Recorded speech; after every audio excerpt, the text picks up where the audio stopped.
From Courtside of the Virtual Hardwood, it's the NLSC podcast, episode number 410. Andrew with you once again. I am Andrew in the forum and Andrew NLSC on Twitter. My co-host is Derek. You know him in the forum as Deeper3 and Deeper3D4 on Twitter.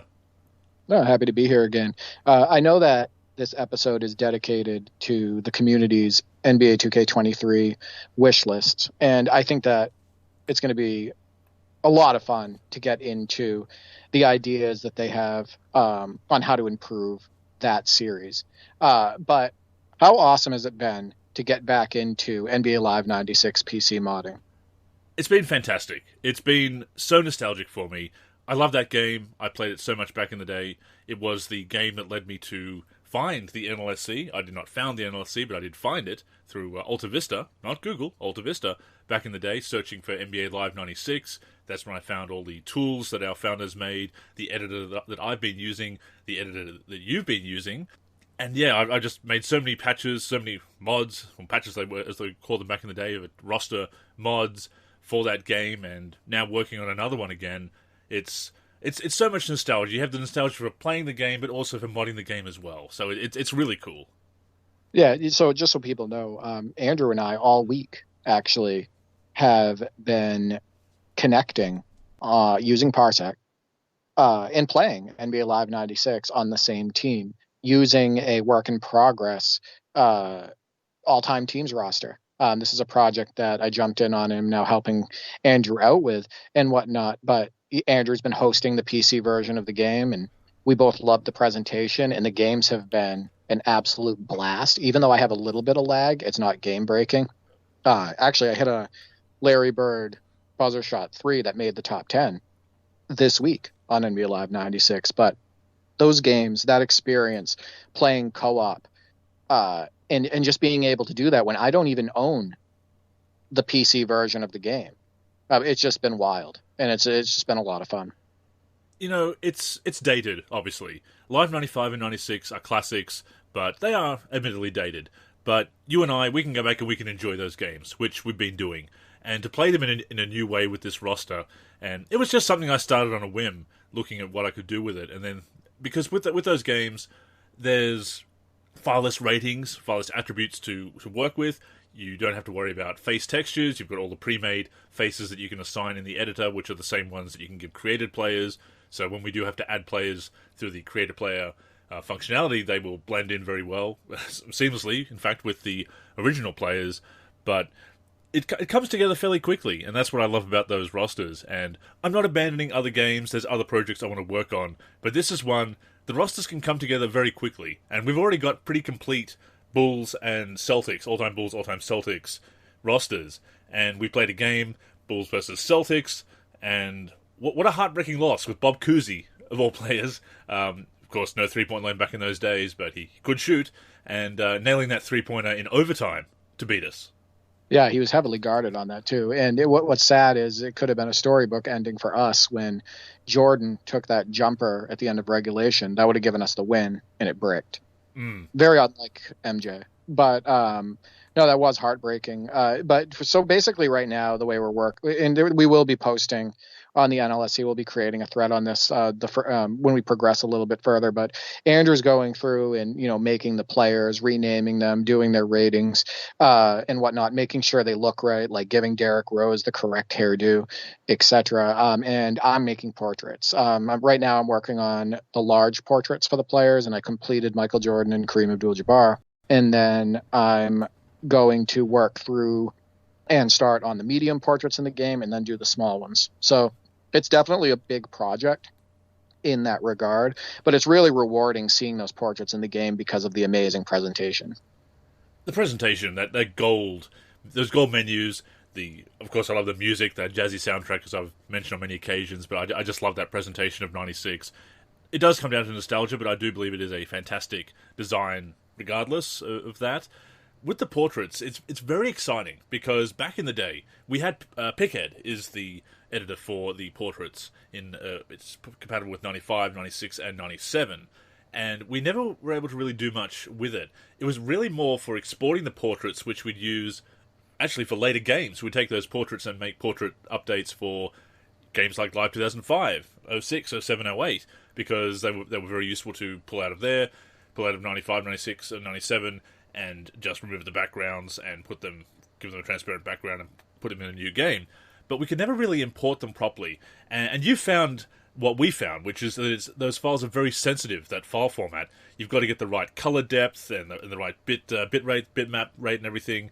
And man, is it sensitive, but you just did a fantastic job on... You had so many goes at that. People really need to understand how dedicated Derek is to getting something to work, because you were just sending me file after file, and you finally got it. We must have tried over 100 Jordans. Yeah, like easily. Over 100 drafts of Jordan, and it's a combination of using Paint.net, Photoshop, and now GIMP is in the mix.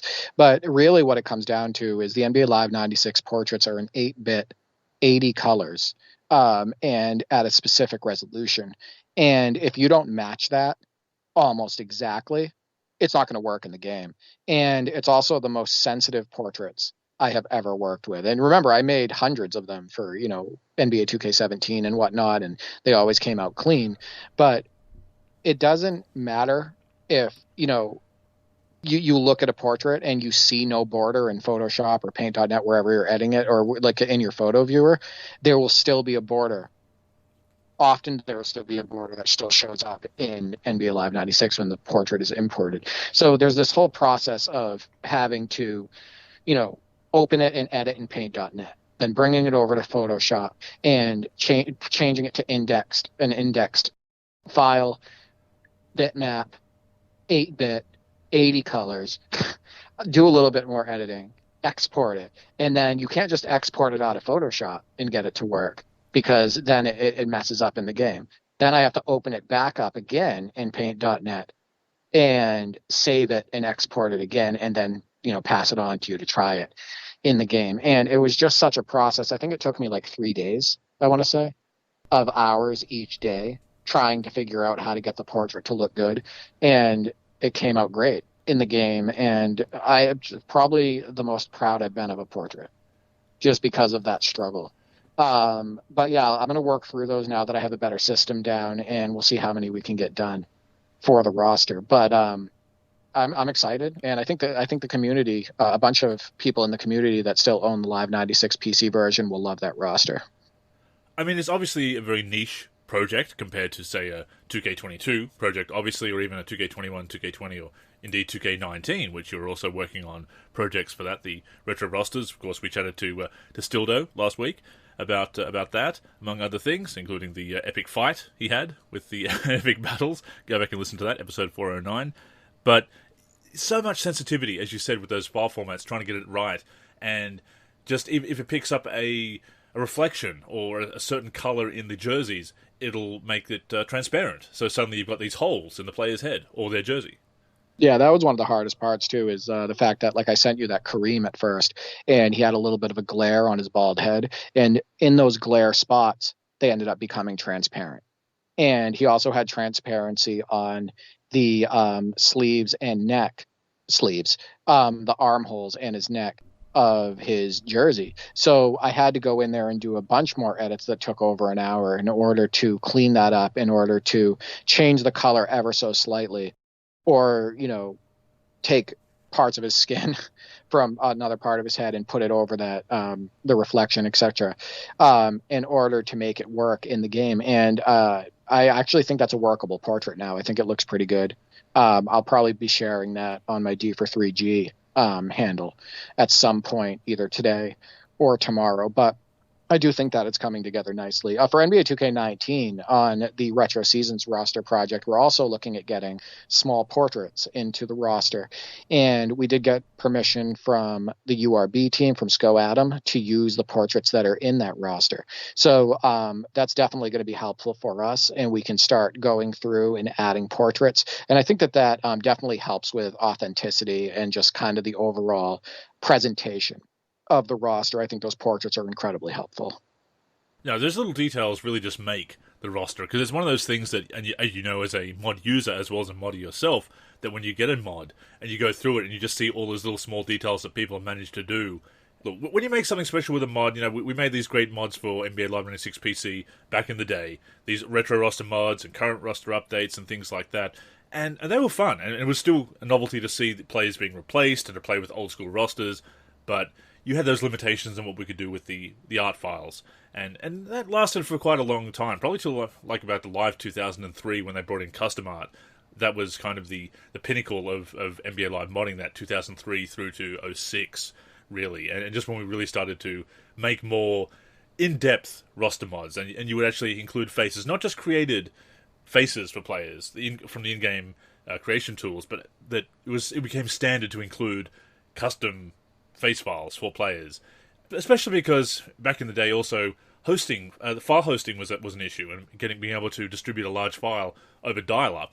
You kind of wanted to download individual mods and then put them together. The fact that we can do these great big projects now, it speaks to how far the internet has come, how far file hosting services have come, and of course we offer file hosting with the NLSC as well. But internet speeds and everything, yes, even Australian internet speeds are good enough to download a large project, where back in the day on dial-up, you couldn't do it because you'd be downloading this big file and then somebody picks up the phone, Derek, and suddenly this great mod you've been downloading, you've got to start all over again. Yeah, it's wild how times have changed. That's the thing, like I said at the top of the podcast, I don't even own NBA Live 96 PC right now, and I'm able to, you connect with me on Parsec, and then I'm watching your computer, and you're going into the game so I can see how the portrait looks, etc. I'm using PicEd to try the imports on my end to make sure they look good in the editor before I, send the file over to you, etc. It is absolutely wild, but I do want to give credit to the Hawks and the Sco Adams of the world, and anybody that works on the portraits for those huge roster projects for NBA 2K13, 2K14, 2K12, etc. Because I'm going through these, and I took the responsibility on the NBA 2K19 retro roster team to extract all the portraits and ready them for the single season rosters. And there's about 7,000 portraits in that game. I kid you not, like about 7,000. And I spent hours upon hours today just going through them, seeing which ones we need and extracting them. And I only got through about 2,000 of them. But it is absolutely wild the amount of work that has gone into those two huge projects for for NBA 2K12, 2K13, and 2K14. It's just big applause to all those that were involved. Absolutely. And again, just something we couldn't do back in the day, because you look at the size of the archives that you download, and they're split up into multiple parts as it is. But something that they've done, which I'm going to be doing with future large projects of mine, not so much 96 because it's a much smaller, the files we're working with are much smaller, but when we're looking at the 2K11 and games like that, is being able to give people parts that they can download and never have to download again, and then just re-download the updated part. Because when I was doing my rosters for 2005 to 08 for PC, NBA Live, that is, I was basically getting people to download the whole mod all over again. And admittedly, that was only about 200 megabytes, which even then wasn't that much, and now is just nothing. That'll come down in a few seconds for most people with a fast connection, or certainly, no more than a couple of minutes, tops. But that's so important to be able to provide a mod that you can just download a bunch of parts once, and then just get those updates through that the new updated parts, and it's not a huge download each and every time. Right. I wanted to applaud Ken on that, actually, Stildo33, who's also doing that. And I believe that's also the routine that 2K13, 2K14 roster makers used, Hawk and Sco Adam and whatnot, is they say, hey, if you've already downloaded this part, you don't need to download it again. Just download these update files. So I definitely agree. I think that that's a great way to go about it. That way people don't have to spend all those. Not everybody's internet is equal, as we know, via Parsec. So people don't have to spend all that time, downloading something they've already got. So I definitely think that's a good thing. I did want to say, though, I was sad that you had to drop out of the NBA Jam on Fire Edition tournament. The tournament has gone swimmingly well. It's just gone really well so far. We're about done the first round. Stildo and Kid Cash still need to finish their first round series, but 707, who's using the Spurs, has moved on to the second round after beating B-Ball Video Games, who's using the Bulls. And we have On the other end, I moved on and I'm using the Blazers, so I'm in the second round now. I was playing Traso I, who's using the Heat, and Tecmo Bowl and QB 1120 Q on the NLSC forum went the distance in their series. It went the full 5 games, and Tecmo Bowl won that series 3-2. What an exciting series that was. It was tied 50-50 going into the fourth quarter. And it was really intense. Emotions were high. It was just really awesome. And that's what the tournament's all about. So it's been a really fun tournament, and I think it's going very well. It is. We talked about how well the NBA Live 10 tournament went. It did stretch out a little bit longer than we first anticipated, because those games are longer to play with NBA Live 10, even with the 5-minute quarters. 5 or 6 minute quarters we were playing, actually. 6 minutes. 6 minute quarters. 6 minutes, that's right. So it does take a little bit more time. People have got their other responsibilities, so it did stretch out a little bit longer than we perhaps hoped, but it still progressed quite nicely, and people had fun, a lot of fun, and people enjoyed watching the footage as well. Same thing is happening with the OFE tournament, people really enjoying that, getting into the footage. And of course, being shorter games, you don't even have to go through the games. You can put up that whole game, and it's not a long watch to do. Yeah, each video is about 12 minutes long, and that's perfect. And everybody's been a great sport. At B-Ball Video Games had a blast in his series against 707. Just good sportsmanship both ways. Even though he got swept in the series, all the games were really close, and he was just like, this is really fun. And that's what it's all about. People are having fun, and yes, it is going to get competitive and whatnot, but it's about that overall experience and creating, overall positive memories and whatnot. So we did have one of the highlights from the tournament make it into the NLSC top 10 plays of the week in the most recent edition. It was Kobe Bryant through the legs, facing the other way, alley-oop to Magic Johnson. And that was done by Tecmo Bowl GGL. So I love getting those highlights in the top 10. I luckily, for the most part, have a front row seat to every single game in the tournament because I'm hosting most of them. So I've seen all the great action, and I can catch those highlights. And on the subject of the top 10 this week, top 10's always fun. We've said that before, but another very strong countdown this week, I thought. A lot of variety.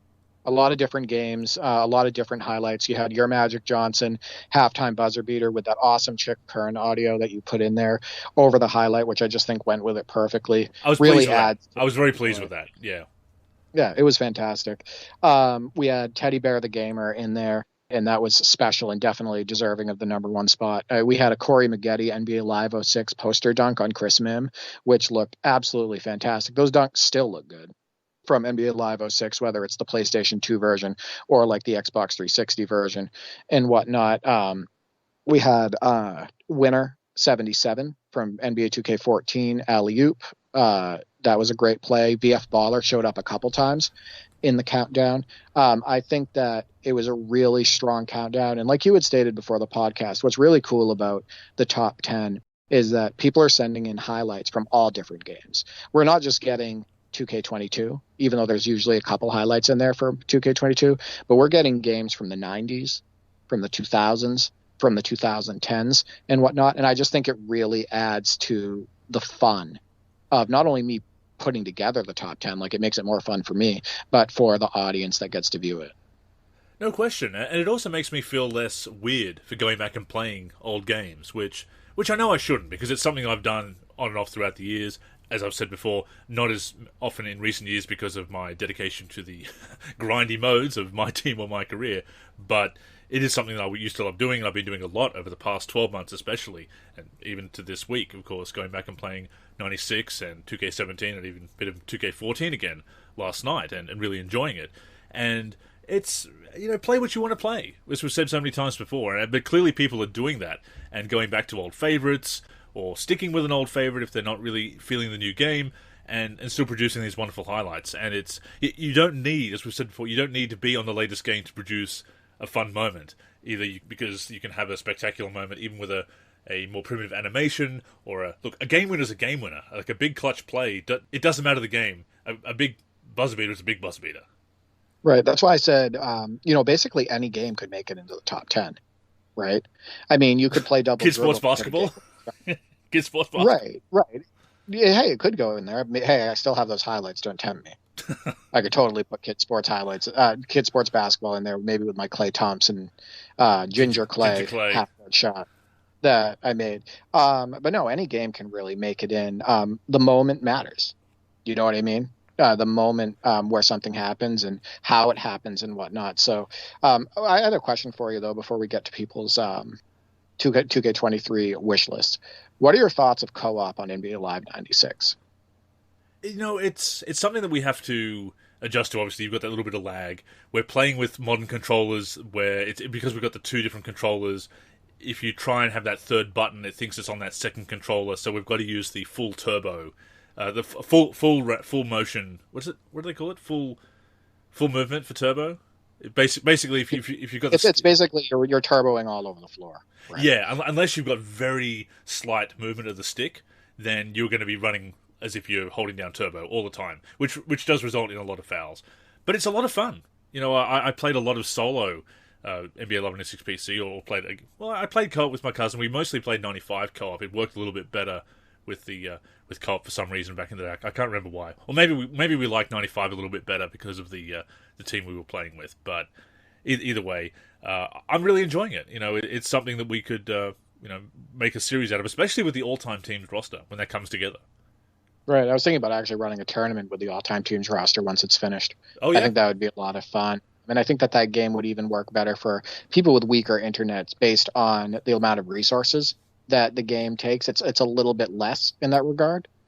So I think that it might even work better and have everybody be able to join in on that tournament. One thing that I think is really underrated on NBA Live 96 PC is getting blocks at the rim. Blocking dunks, stopping stuff at the rim. That is one of my most favorite things about playing that game is playing defense. I think playing defense is incredibly fun on that game. I know there's a lot of video games where the offense is too overpowering, so defense isn't that fun, or the defensive mechanics aren't very good. But I absolutely love the way you have to play defense and can play defense in NBA Live 96. And of course, it doesn't actually recognize the illegal defense rule, so you can just park in the lane if you want to get rebounds and blocks, if you want to cheese it, yeah. I was doing that a little bit depending on who had the ball on the perimeter. I was kind of parking and waiting for them to come in because going by the tendencies, like the way the players play, you kind of get an idea of who's going to go to the hoop and who's not. Like when we were playing Kobe and he was just rifling from the outside. Oh, yeah. So yeah. I didn't have to worry about that with Kobe. But I think it's great. And yeah, the top 10, it's been great. The NBA Jam on Fire Edition tournament, great. The modding has been a lot of fun lately, and yeah, I think this is going to be a good year. No doubt, and I haven't done a lot of modding for Live 96 PC for a long time, so I was kind of proud of myself, to be honest, as far as getting the ratings right, because there's still a little bit of tweaking to do here and there, but I feel like the players are playing as much as you can for the primitive AI of the time. I feel like the players are playing pretty well. They are.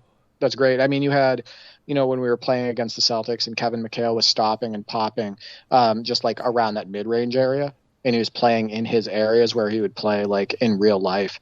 I thought that was really a nice touch, and using the players feels right, etc. And I like the way that you made them look, like with the options that you had. Like I said, I think it looks a lot like Derrick Rose out there. And it's just awesome. No, I think it's going to be a great release. And like I said, I would love before the end of the year, once it's complete, to do an NLSC tournament on that game. We can obviously do that over Parsec, as you said. Well, we naturally be doing it over Parsec, but as far as hosting those people's games. But Live 96 is pretty easy to get a hold of. It runs in DOSBox very well. There's a guide on the NLSC. We want to have some more guides this year about getting those old games to run. That's some of the content that we'll be doing this year. People have expressed interest in that, especially those games from the early 2000s, the ones that used Secure ROM, the Secure ROM drivers, which has been no longer supported by Windows 10, so you have to use some other workarounds to get that to work. So we'll put some more guides out there, and we've had a guide, a shout out to Matt, who has put out some guides for that, which I'll be borrowing and crediting some of the information to him, because he's worked out a lot of great stuff in that respect. But no, as we said before, it's going to be another fun year of basketball gaming. Of course, there is going to be a new 2K coming out, and with that in mind, it's time to open up the mailbag. To the mailman, the pump fake. What an unbelievable dunk! And Derek, the prompt you put out this week was the wish list for NBA 2K23. Yeah, I love the interaction with that question. There were so many people that chimed in, giving their thoughts on, what, 2K either needs to do away with or needs to improve on or needs to add to the game. I was really happy to see that, people want to focus more on basketball. They want to focus more on allowing, more customization as well. More of a focus on accuracy. So we got responses on Discord, we got responses on on Twitter, etc. So I know you have them in front of you, so let's hear them. I mean, more customization. Again, you can get Crocs for your My Player. What more customization do you need?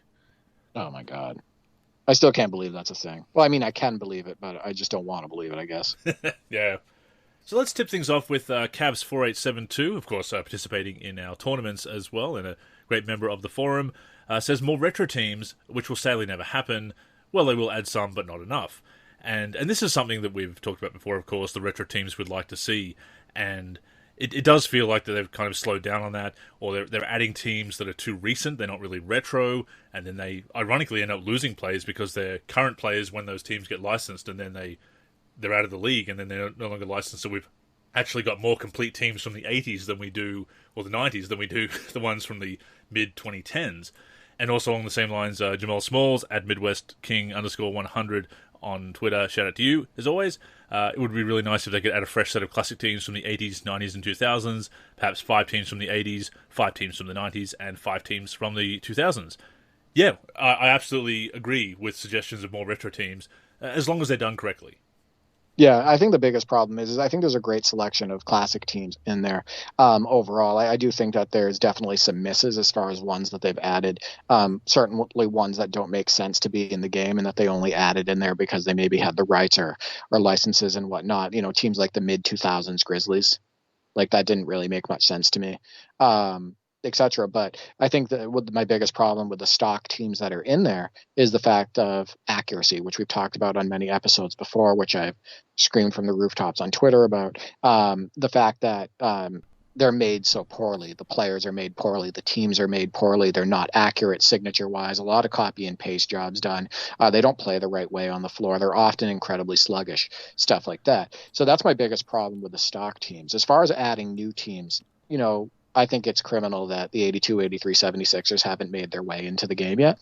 Yep. The champion, their only championship in the 80s and whatnot. And I think it's a great team. I think that they have many of those players and whatnot. I think that would be a strong team to put in. I'd love to see a Seattle Supersonics team, maybe with Ray Allen and Rashard Lewis, be another good team. And I think they have a lot of those players, etc. So no, I wouldn't mind seeing some new retro teams added.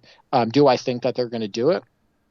Probably not. I think that this is what we're going to get maybe for the next couple of years, but hey, I could be wrong. You brought up an interesting point there, and something that I've talked about in articles and on the podcast, and I mentioned it on Twitter as well in response to Midwest King, is that there are teams in the game, and you brought up one, the 83 76ers, that they could change what's in the game already. For example, the 98 Spurs, good team. It's fun to have them in there, and it made sense for NBA's greatest, the challenge that they were having. But it would make more sense now to roll them forward to the 99 Spurs, the first championship team. Just making some teams that are a bit more... they included them for a reason to begin with, but they haven't really updated them through the years, and now they don't make as much sense. And you could roll them forward a year or roll them back a year, and there'd be much better squads, either because they're champions or just a better team top to bottom, more fun to play with. I think they should be doing that, just taking some... As much as I hate to lose content, I think some of that content needs to be altered so that it makes more sense. Right. Another good example of that would be like the 90-91 Blazers still being in there instead of 91-92. 91-92 is the team that went to the finals. Exactly. Right. Yeah. And they could also easily add the 91-92 Bulls in there if people wanted to face off, right? But, teams like the 66, 67, 76ers would be great to get a younger Chamberlain in there because we've always only had that older Lakers version in there. That would be a good one. How about Rick Barry and Nate Thurman? They're both in my team. Why not see if you can get the 66, 67 Warriors in there and whatnot? So there's definitely a lot of teams that people would like to see and would use if they were in the game. And I think that 2K could do it if they actually made that content a priority. And sadly, like we've talked about so many times before, it's not a high priority for them. Well, it doesn't make money. My team does, and restricting those players to my team mean the only way that you can play with them is to collect them in my team, which means either grinding for them or paying for packs and paying for pack after pack and hoping to open it, to pull one, I should say, to pull that card in a pack opening. That makes money for them. But this other stuff, same as creating a challenge mode, like the Jordan Challenge or NBA's Greatest, or I must say Jordan's Greatest. Then those two modes from 2K11 and 2K12, they're not going to bring that stuff back because it doesn't.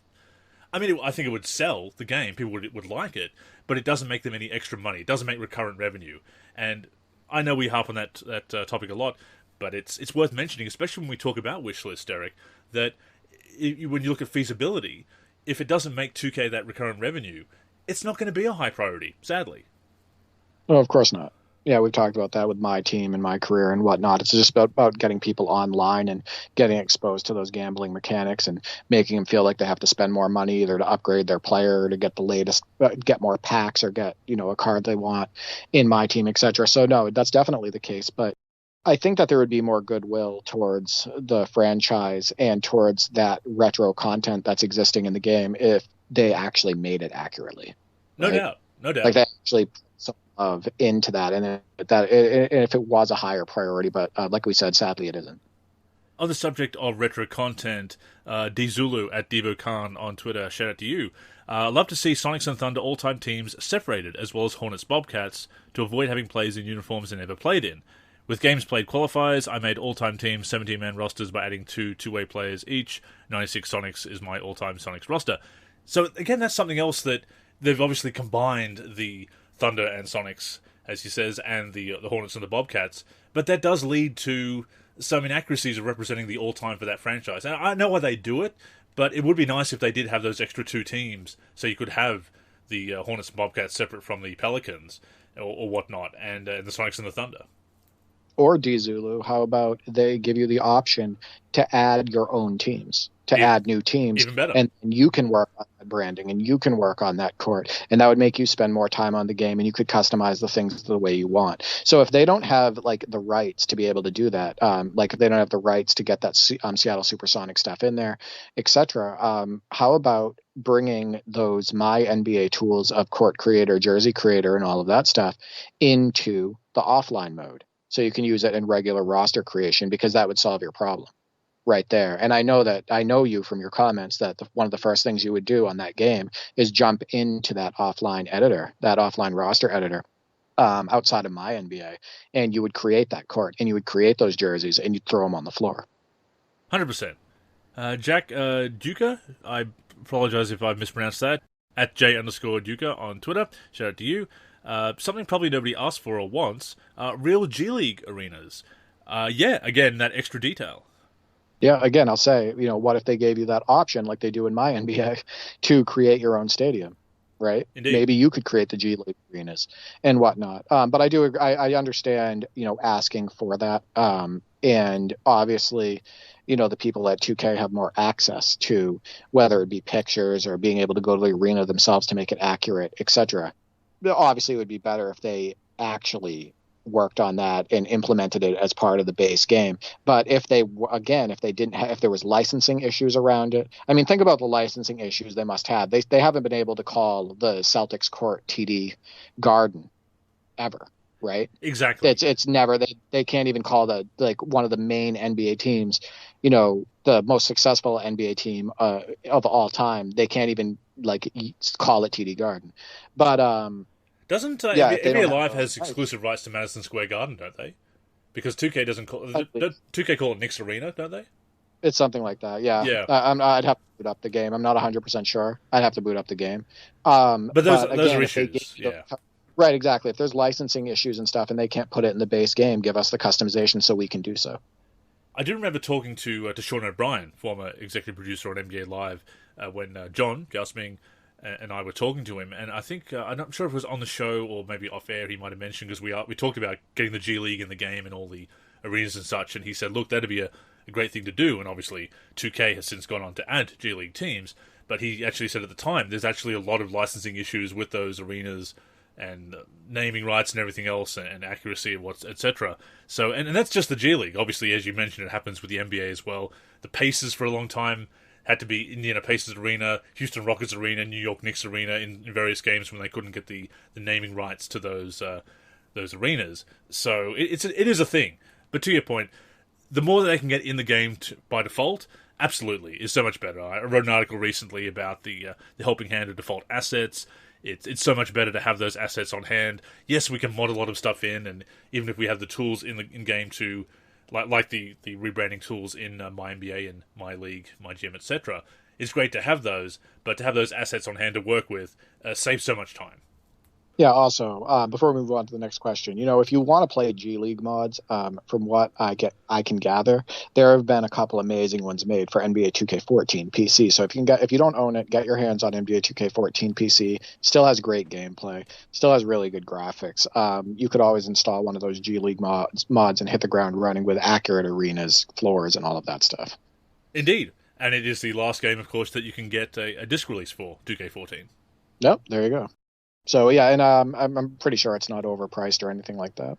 I recently, because I only had a digital copy, I recently added it to my collection for about $5 Australian. So yeah, you can get a pretty cheap copy if you look around. Yeah, so you can get it. Teddy Bear the Gamer at 317 Teddy Bear on Twitter. Shout out to you. Of course, some great highlights coming from you for the top 10. Time to put the focus back on sim gameplay. All the focus has been on my player career for years. 100%. And of course, just to throw that out there, as I know you like it, Teddy Bear, get rid of that alley-oop meter. Was also a big one as well.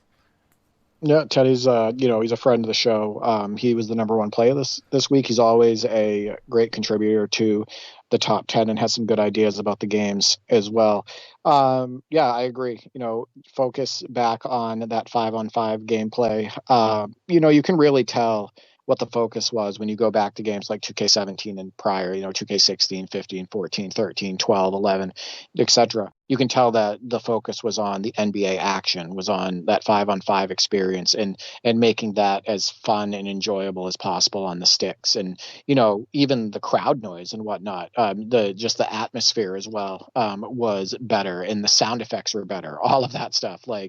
Yeah, I completely agree. They're so focused on the single player experience. They're so focused on getting people online into those, sometimes how it feels pay to win modes and whatnot, that the NBA has kind of fallen along the wayside. And that's too bad. Because it really impacts the experience. And, one of the ways that it impacts the experience is all of the badges. And they added a bunch more for this year. I think there's around 70 or 80 badges now in the game, and those are artificial boosts. And a lot of times that takes away from not only skill gap, but also realism. So I can definitely agree with Teddy on that. And yes, they need to get rid of the alley-oop and contact dunk meter because it's ridiculous. I think it speaks volumes when you look at their social media, the official NBA 2K Twitter, and you see, obviously, they're promoting the gear that's in the game, the accessories, Crocs, the clothing that you can get, and the premium clothing brands, or they're promoting the overpowered cards that you can get in My Team. There's less focus these days. They still do mention when there's a roster update and who's going up in overall rating, who's going down, etc. They don't not mention that. They will mention that from time to time when there's a major update. But that used to be so much of a focus, the NBA content. And you can just tell from what they're actually focusing on. It's the 2K League, it's the clothing, it's the cards, and by the way, yes, there's some stuff happening with the real NBA as well, but that's just a thing. That's how it feels anyway, and you can see how much that focus has changed from being that hardcore NBA sim and to this to Fortnite with basketball. It sounds very glib to say that. It sounds like I'm exaggerating, but sometimes it feels that way, and clearly there's a lot of gamers that prefer that sim style and that dedication to the NBA and realism, etc., that are feeling that. And yeah, I would absolutely love to see that focus go back to that sim aspect and that core gameplay experience, and not the online competitive scene. That's important. You do need to cater to that to some extent, but they're catering to that at the expense of the core gameplay and the core sim aspects of gameplay. And also, when you talk about the online competitive scene, there's issues there as well. The mechanics that they have in place at the moment aren't necessarily good for online competition. The zigzag cheese and the curry slide cheese, etc. It actually encourages improper play. Absolutely. To be honest. Yeah. It's not real skill gap. It encourage you could play against somebody who is, far less knowledgeable about the game and who's not as skilled on the sticks, and you could get blown out by them. Absolutely. Because They know how to exploit it. Yeah. cheesing, right? And because maybe they have 70 badges and you have 30, which is an artificial boost, right? The build, So the meta. They've been able to game the yeah, meta.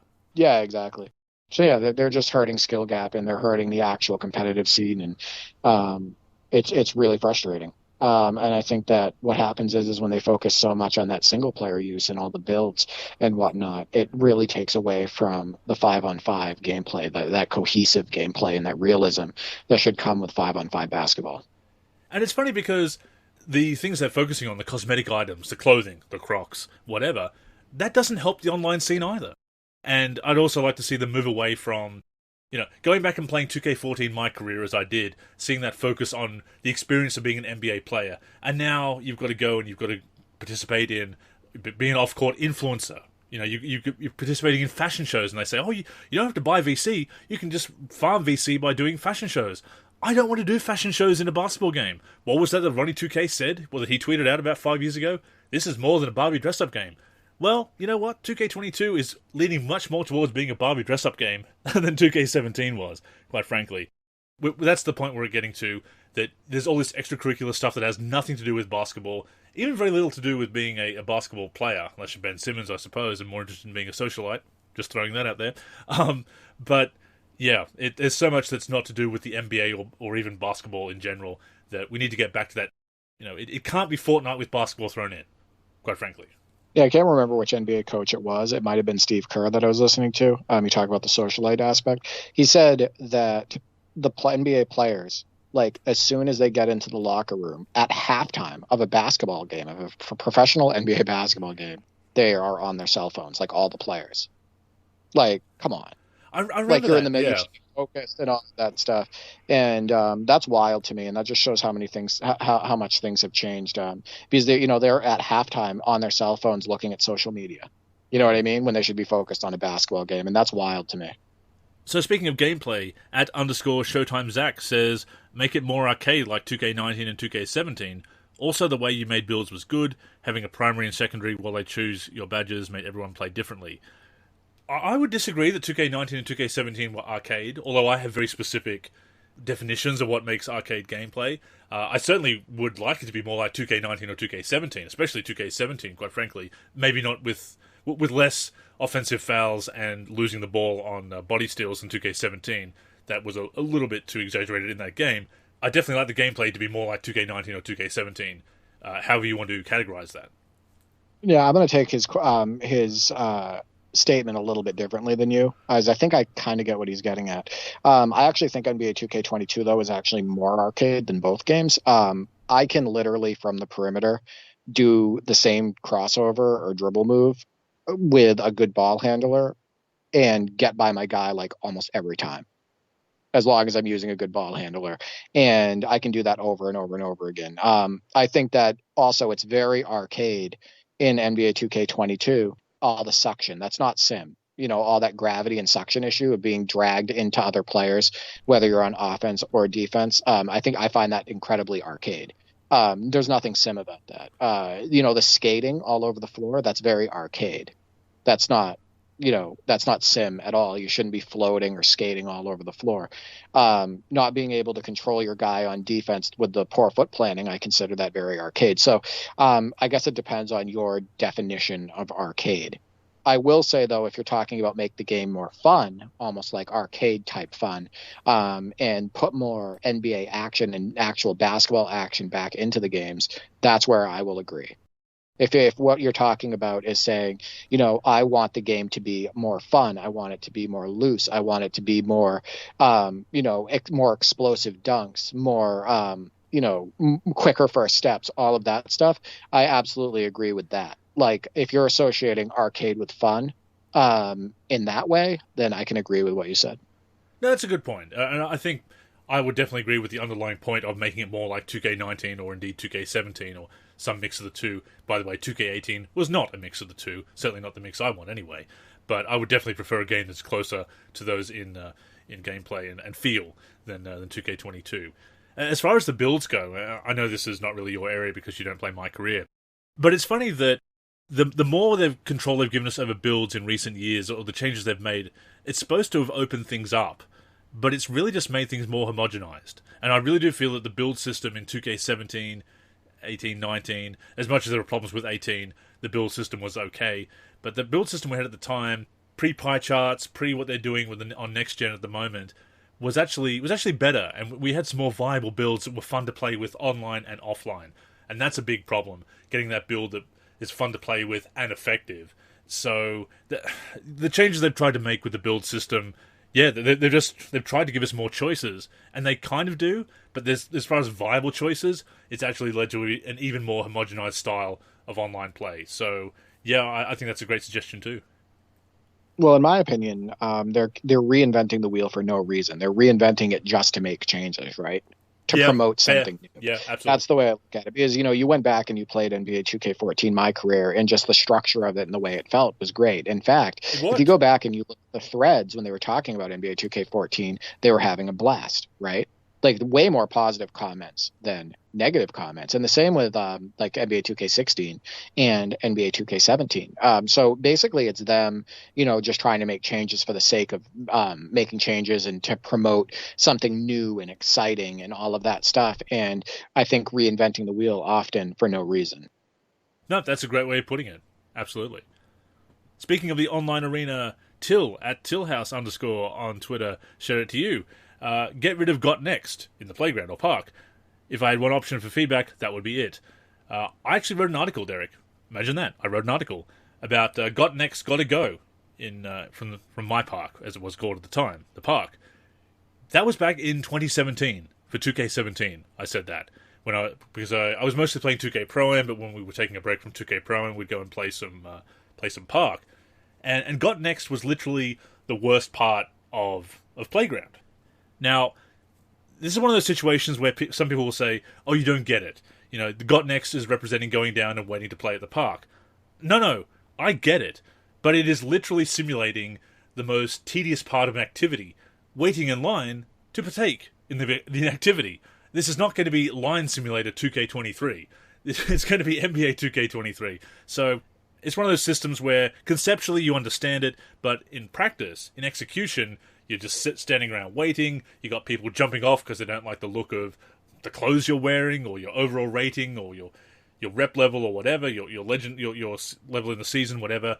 There's no matchmaking at all. It's just messy. It's messy, and it also leads to a lot of waiting around. You see a lot of people just standing there not playing.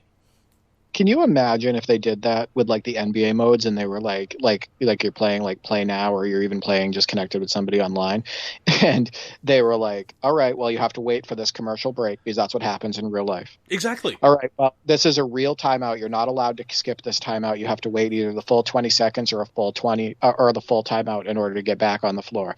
There's going to be a full play review. You have to wait the exact amount of time that it would take in real life normally to review a play. Like, that's how I look at that. Like, certain things need to be skipped in a video game, and because they just shouldn't be in there. And I would agree that is absolutely one of them. Like you said, I think one thing that it would really help in this regard is actual proper matchmaking. And I think you've harped on that over and over and over again on prior episodes. Indeed. Absolutely. It's funny that you mentioned the timeout, though. In My Career games, you can't actually skip the first 15, 20 seconds, I think it is now, of the timeout, because it's basically a Gatorade commercial. That's what we've come to. So ridiculous, yeah. Yeah, I'm seeing more ads and stuff like that in NBA 2K and in other video games and everything, and it's really sad what that's come to, what that's come down to. But the Got Next concept, it makes sense in theory because it's simulating that experience of going down to the park. But again, it's literally simulating the most tedious part of an activity, waiting to participate in that activity.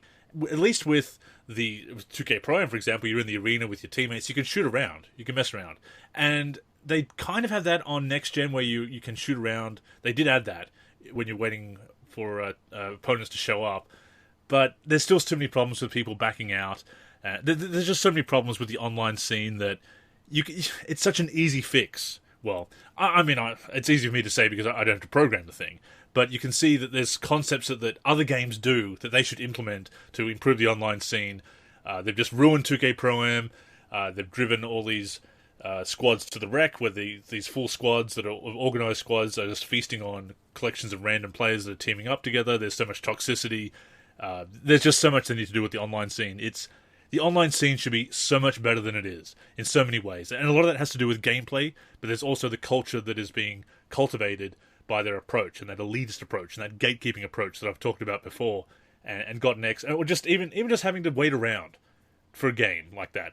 It's they need to fix that, because online could and should be so much better. Yeah, like I said, I'm just really glad I stay away from that scene, and I connect with people on Parsec, and I play NBA Live 96 with you, and I play 2K17 with my brothers and other basketball games with them, and I'm doing the NBA Jam tournament and all that stuff. I'm just glad that I'm playing those things and actually enjoying myself as opposed to handling that stress. Like I wouldn't want the stress of jumping online. There's a reason that I've gotten away from it, and why I'm in no rush to go back to it. But that being said, I would dip my toe in again if it was better. And even if I don't, I want it to be better for the people who are still enjoying it, or want to enjoy it. Oh, 100%. That's called caring about other people's experiences. Exactly. Like a lot of the stuff that we talk about in relation to the newer games, you and I don't even play them that often, whether it be the modes like My Team and whatnot, or jumping online on My Career, which you've gone away from. But we do care about other people's experiences with the games. And we've said it before, but it bears repeating because a lot of people don't seem to get it, unfortunately. Care about your fellow gamers. Stand with your fellow gamers, not the company. I mean, there are some criticisms that people make of the company that are unfair. By all means, call them out. We want to make our criticisms fair and meaningful and accurate, but always stand with your gamers over the company that wants your money. I can't complain on that. 100%. Not enough people speak up about the issues.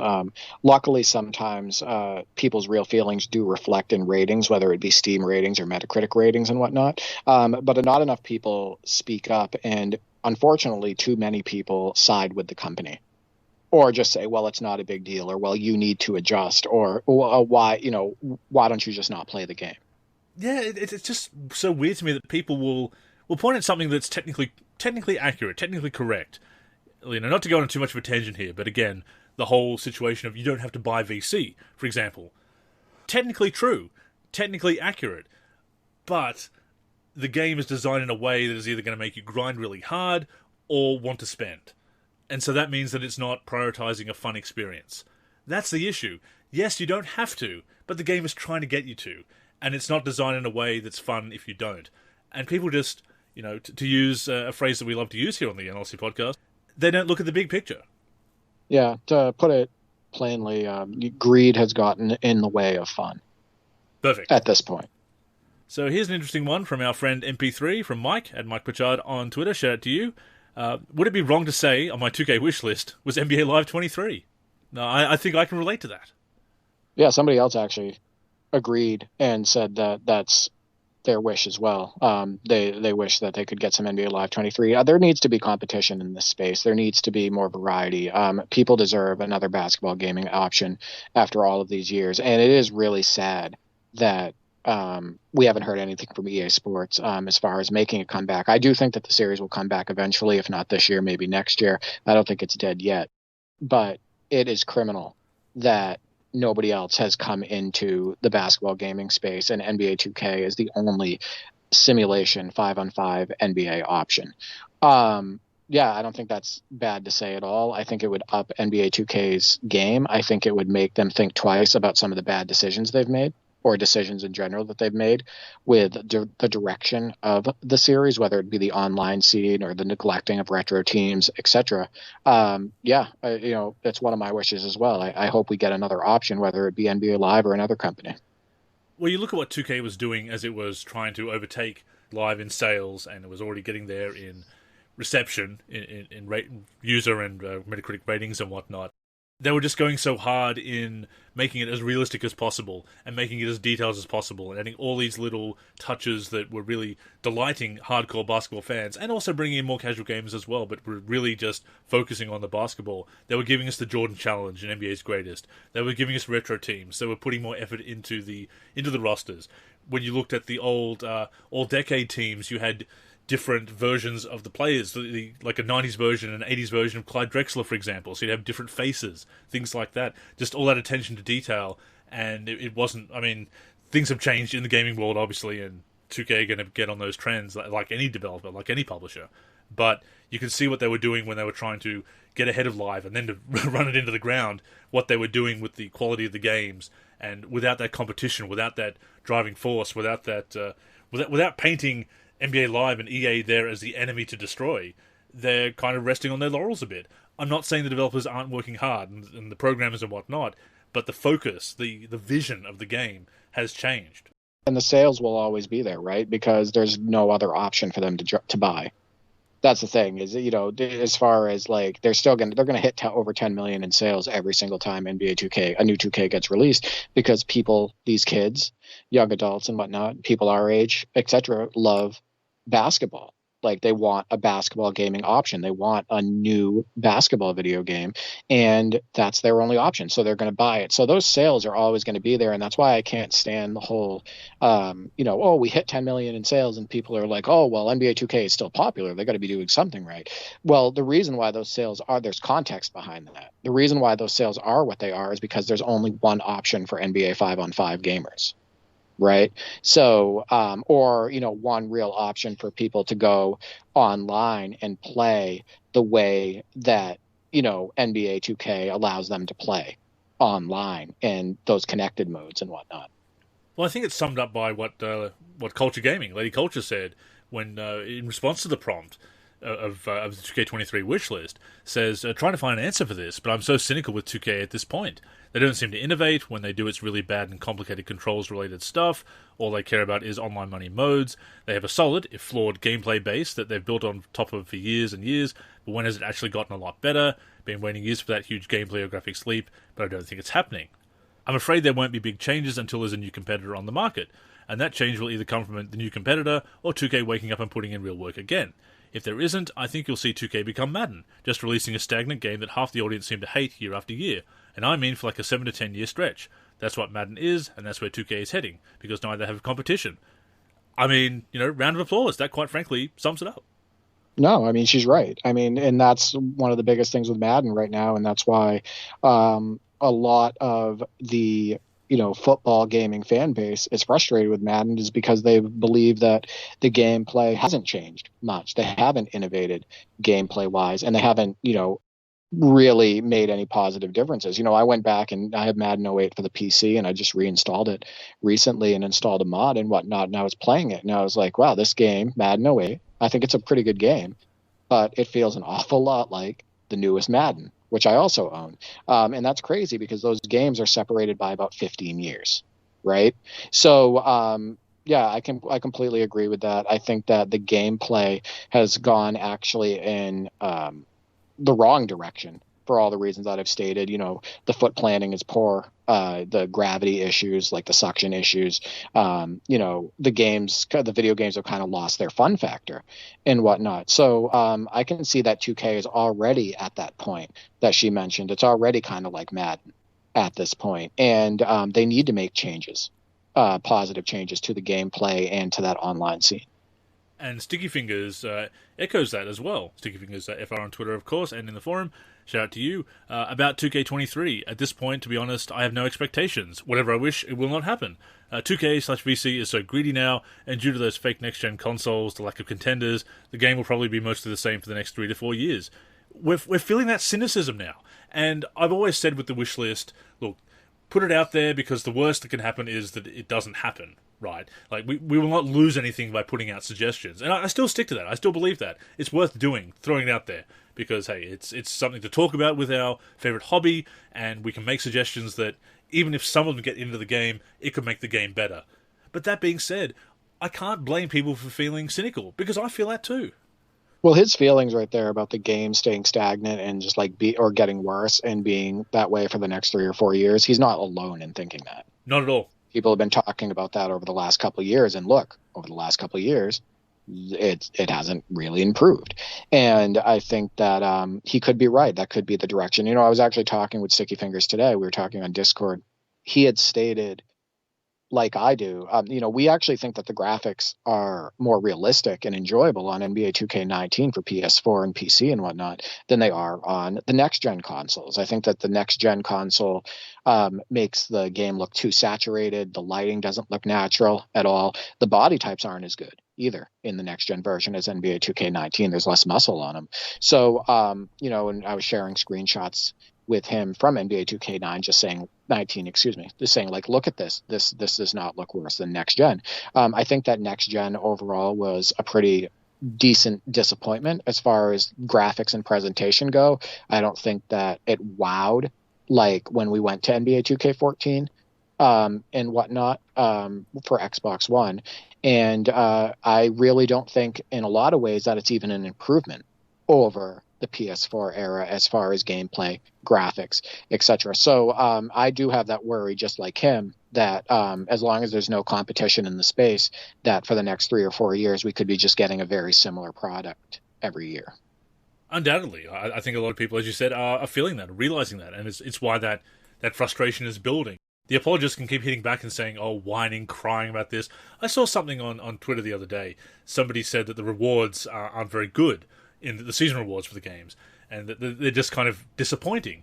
And somebody else was basically saying, oh, you're spoiled, you need to, 2K fans are never happy, and they just want everything that... They said, 2K fans won't settle. And I thought, why should you settle? You're buying a product, you want to enjoy it. If the content that they're putting through is kind of disappointing and not feeling like it's worth it, that's valuable feedback to say, hey, 2K... this, we want to have fun with the game, but this kind of isn't very fun or rewarding or worth it. But people are saying, oh, because it's free rewards, you can't criticize it. But the whole idea is that it's a fun thing to strive for. So there are so many apologists that are just making excuses for the games and want to categorize their fellow gamers as whiners and complaints. And look, there are some dumb complaints, don't get me wrong. But there's a lot of legitimate, valid, reasonable criticism that's getting thrown out. The baby getting thrown out with the bathwater, if you will, because people want to defend the company and call other people whiners and complainers, or just bitching about it. No, this is a valid complaint. The way I look at it is there's actually not enough people that speak up and quote-unquote complain. There's not enough people that do it. And then the people that do it, they don't do it properly, and they don't do it in a way that is helpful or constructive. A lot of times it's, your game sucks, right? What does that tell them? Nothing. That just says, your game sucks. That's it. Like, that doesn't tell them what the problem is with the game. Or they'll say, this game is trash, or 2K is never going in the right direction, or 2K, you guys made this too complicated, but they never, add context to it. So I think one of the biggest problems is we don't have enough people speaking out about the issues, and the ones that do speak up about the issues don't do it in a constructive and detailed way. But also, some of the key influencers are also very pro 2K in a way that, not trying to pick fights. Well, because that's how they get their attention. But that's how they get their attention. That's right, yeah. How they if you want to work with 2K, you've got to play ball. You've got to play nice. Right, and that's how they get their subscribers, right? That's how they get their followers. That's how they get their monetized channels, a ton of people over to those channels. So those people, in my opinion, as far as like being trustworthy, are more often than not compromised. Agreed. Unfortunately, it's a shame, because back in the day, the developers would reach out to people who were willing to be supportive, but also critical as well, and give them that detailed feedback. But now it's who can promote the game for us with their right, exactly. to their big audience, and they're basically buying influencers. Sure, yeah. Who wants a logo? Who wants clout? And this is what it leads to. Absolutely, to the point of NBA Live needing that competition and wanting that series that we grew up with coming back. Mike, once again, MP3 says, I wouldn't even know what to write in an NBA Live wishlist at this point. Just release a game and we'll take it from there. Also says, EA, NBA Live, the community needs you. We're sharing a gif of Princess Leia from A New Hope, You're My Only Hope gif. Yeah, pretty much. It feels that way. It feels that way, that if we don't have competition, things aren't going to change. Right, we are going to do a future episode on NBA Live 2023 Wishlist just in case it does come back. Indeed. So look out for that prompt. I'll put that out over the next couple of weeks, and we can have a long talk about what we'd like to see when they come back, or if they come back. So yeah, that's the way I look at it. Is there needs to be competition in the space, and I agree with both you and Teddy Bear the Gamer. It would be really great for anybody, whether it be EA Sports or somebody else, to come back into that basketball gaming space and actually give 2K a run for their money. It seems like our only hope, quite frankly. Yeah, I mean, it does seem like the only hope. Because I don't think that 2K has any reason right now to really up their game because, like I said, there's only one option in the space. With that being said, we are compiling the wish list. We have some responses already. Obviously, we've got these great responses on Twitter as well. So please get involved with the NLSC wish list. Look, I know there's a lot of people compiling wish list, Derek, but I feel like we can speak on behalf of our community, and we're probably going to cover things that other communities aren't, whether they're about the PC release or gameplay related or modding or whatever. We're going to be able to touch on some things that maybe some other communities don't if they're more online oriented. So get involved with that wish list. Again, I understand the cynicism. I'm kind of with everyone there in that regard. But with that being said, we can put those ideas together. I'll compile them. I'll send them along to the people I know at 2K. We want to get that in ASAP. We won't lose anything by doing it. Of course, you can feel cynical about whether we'll gain anything, but we won't lose anything. So if you do have those ideas, please throw them out there. I'll compile that feedback and I'll send it along. Right, I agree. And, I want to make a strong point here, is that there have been multiple people plucked from the NLSC community to work for NBA 2K. You have to understand that those developers, those programmers, etc., they are on the NLSC looking at those wish lists in those forums. I can promise you that. People that have not been plucked from the NLSC community, people that we don't even know the names of, I can guarantee that people are looking in on that community, they're looking at that content, and they're looking at that wish list thread. So get your wish list ideas out there in that NLSC thread, and don't just talk about this on the NLSC. Get on social media, tag Mike Wang. Even if you don't think it's going to do anything, if you have a good idea, make sure that you're trying to get at these guys and be detailed and tell them what you think that the series needs to do moving forward. It may not be implemented, but if an idea stays in your head, you can be guaranteed that it's not going to be heard. Right, exactly. The worst that can happen is they ignore you. Yeah, they're not going to break down your door and start roughing you up. How dare you ask for more retro teams? Yeah. I did want to say something, actually. Props to Andrew. I want to do this live. Andrew is sending me a late Christmas/birthday present, so a belated gift. He's sending me NBA Live 96 for the PC because I don't have it. Indeed, still be part of your big collection too. Just wanted to send you a little gift. Thank you for helping out with the content around the site and the moderating and whatnot, and being my co-host here on the NLSC podcast. And yeah, I know how much you love Live 96, so I found a copy, and it'll be as soon as it arrives in my house, I'll be able to go down to the post office and send it to your place. No, I really appreciate it. Thank you. And, it's been great. I've really enjoyed putting content together for the NLSC and seeing people's reactions to that content, and then them to being able to get involved. I think one of the things that's going to keep some of these old games alive are things like the top 10 and connecting on Parsec, and then the tournaments that we're running. That's going to keep these games alive for as long as we do those features and whatnot. So no, it's definitely been great. And when I get NBA Live 96, you can bet I'll be putting it in and installing it and trying to play it right away on DOSBox. And it will also help with modding because I won't need to keep sending you files in order to plug into the game, as much as you probably enjoy that. I will be plugging them in myself and then just sending you a final product. Absolutely, but it's that moment of anticipation of firing up the game. Will it work? Right. What were your thoughts when you saw that Jordan for the first time when it was done? The one that actually... Well, first of all, the first attempts, I was like, this is still cool to see, because I could see, like, we're getting there. Like, you know what you're doing. This could happen. But when I saw that one that was just like more than usable, more than acceptable, the one that we've got that's in there at the moment, I was like, man, this is what we wanted back in the day. And finally... This is why it's worth going back and modding these old games. It's why people go back and make those ROM hacks for NBA Jam Tournament Edition on Super Nintendo. If you have the tools, this is what makes a retro gaming experience so much fun. And I'm looking forward to putting that out for people, because I think people will see that and finally see a Michael Jordan portrait and just be like, wow, this is what my 10-year-old or 12-year-old self wanted, right?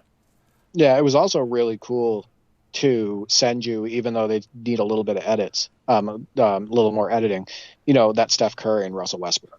Because seeing Steph Curry and Russell Westbrook in NBA Live 96 and looking like with, all their proper vitals and, with their portraits and whatnot, seeing them look like they're really in the game is mind blowing, right? You go back 20 plus years and you pull up that game and people are going to be able to install that roster and use those players and see that. I think it looks great. There's something fun about that. The only downside is that there's a Y2K problem in Live 96 PC, in that with the draft year, it's the final 2 years that you enter as the data, and it appends it to the 1900s. So you will see things like Steph Curry being drafted in 1909, for example, by the Warriors in 1909. So there's little things like that. But you know what? I think those are the things that people can overlook, because they're going to see a portrait, they're going to be able to play with a modern player in an old game, and it still plays pretty well. It's that old school equivalent of how they play. It's going to represent their play style and everything, and they're going to play like their real life selves to the best of the ability of Live 96 PC. Obviously, I'm looking forward to putting it out there. Right, I believe I got a steal when we were using the Bulls with Derrick Rose, and I went down the other end and I dunked it. And it's like, did I just do that in NBA Live 96 with Derrick Rose? Yeah. Because that's pretty awesome, and it looks great in that game, and the hairstyle you gave him is great. So yeah, no, I'm really looking forward to working more on this project. I think the portraits are going to take some time, but I think that making it right, making it accurate, and making it really fun to play is the priority. Undoubtedly, and but to that end, I've never seen somebody miss dunks in NBA Live 96 before. That was wild, and I think you were the one that missed every single one of them. So I'm just going to blame you, even though you had no way of controlling that and no idea that was going to happen. But yeah, there were a lot of missed layups and missed dunks. You had a missed layup with B.J. Armstrong in overtime. Would have sealed the game. Yeah, and you were completely wide open, and it just went off the backboard and hit nothing else. And I'm like, what is happening? I've not seen that happen before in that game. But by the way, this is not an endorsement for Dunk Meter. Right, yeah, exactly. Definitely not an endorsement for that. And we wouldn't mod that in if we could. Not at all. Not at all. But thank you to everybody who responded to the mailbag prompt this week. Some great suggestions for 2K. Obviously, there is that feeling of cynicism, Derek, understandably so, but there's also a lot of people who are very passionate about basketball gaming, passionate about seeing 2K get better, and do have some great ideas. So it's absolutely worth putting it out there, and fingers crossed that 2K is going to move in that right direction, or what we certainly feel, and I think we have a good case, is the right direction. So many great responses to that prompt, and so many different people getting into the conversation. That's what we want. The fact that, you guys are tuning in and not only responding to the prompts, but listening to the show, and then tuning into the top 10 and tuning into the tournaments and the gameplay videos and stuff like that definitely means a lot to Andrew and I. I think it's been really fantastic. I think 2021 was a really strong year, and there's just going to be a lot of good things happening in 2022. Absolutely. Stay tuned, because we've got a lot of fun stuff planned. And thank you once again for those mailbag responses. We will keep putting out those prompts on social media. Or if you'd like to write into the show, podcast at nba-live.com, or hit us up in the forum or our various socials, which we will be promoting shortly. With that being said, that has brought us to the end of episode number 410 of the NLSC podcast. We thank you for tuning in. The podcast, of course, comes out every week on the NLSC on Sunday. The NLSC is nba-live.com, of course. You can also find us on all the major podcatching apps and platforms: Spotify, Apple Podcasts, Stitcher, Podcast Addict, just to name a few, or tune into the show on our YouTube channel. And once again, we would like to connect with you on social media. So, Derek, what are your handles, and do you have any of the final words of wisdom for our listeners this week?